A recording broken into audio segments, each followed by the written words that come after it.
En este video aprenderemos cómo averiguar si una estructura óptima es un mínimo de energía. Una vez que hemos obtenido una estructura óptima, necesitamos saber si es un mínimo o un máximo, ya que la optimización no distingue bien entre uno y otro. Para esto necesitamos hacer un análisis vibracional de la estructura óptima obtenida.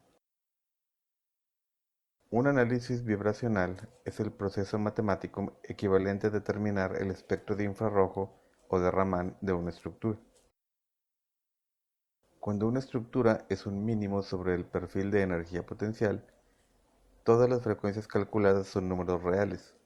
Esto significa que si distorsionamos un poco la estructura, su energía aumentará.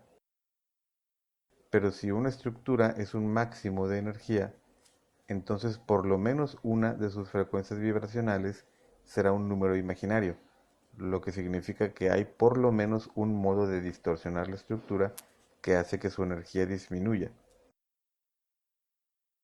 Para hacer un análisis vibracional, usamos la combinación Gabedit-Mopac 2012. Vamos a hacer el análisis vibracional del benceno obtenido anteriormente.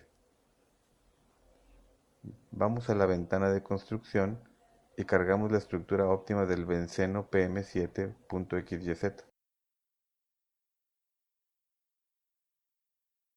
Cerramos la ventana de construcción. Ahora vamos al botón naranja para crear un archivo de entrada de Mopac y en el menú que aparece revisamos que la carga y la multiplicidad sean correctas. En tipo de cálculo especificamos frecuencias. Es crucial que para el análisis vibracional utilicemos el mismo hamiltoniano y el mismo efecto de solvente que para la optimización. Cambiar de hamiltoniano o de solvente producirá resultados sin sentido. Así que usaremos de nuevo el hamiltoniano PM7 y en efecto de solvente usamos ninguno.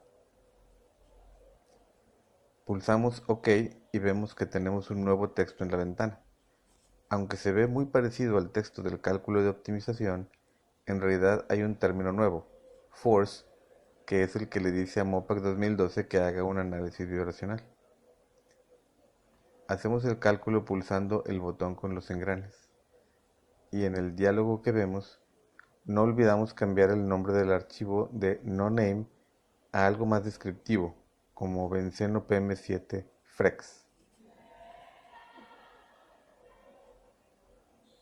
El cálculo terminó en una fracción de segundo, pero no debemos olvidar que para estructuras grandes los cálculos pudieran tomar varias horas. Para visualizar los modos de vibración, vamos al modo de visualización, el botón rojo y azul. Pulsamos M, Animation, Vibration, y vemos que aparece un nuevo diálogo llamado Vibration.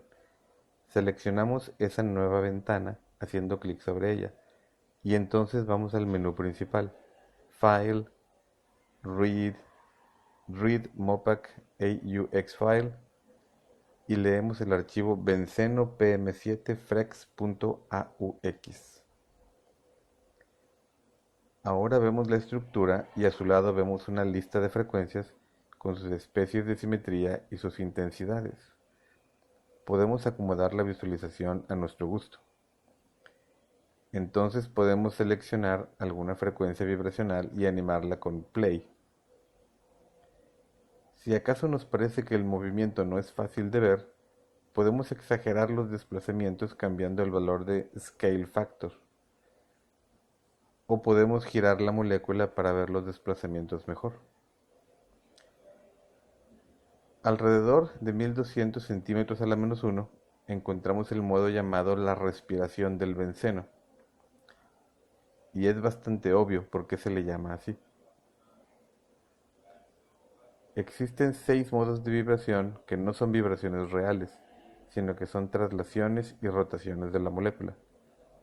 Como no son vibraciones reales, solo debe interesarnos que sus valores sean muy pequeños, esto es menores a 30 centímetros a la -1. Valores muy cercanos a cero, aunque sean ligeramente negativos, no deben preocuparnos. Por último, puede ser de interés ver el espectro de infrarrojo predicho por el cálculo.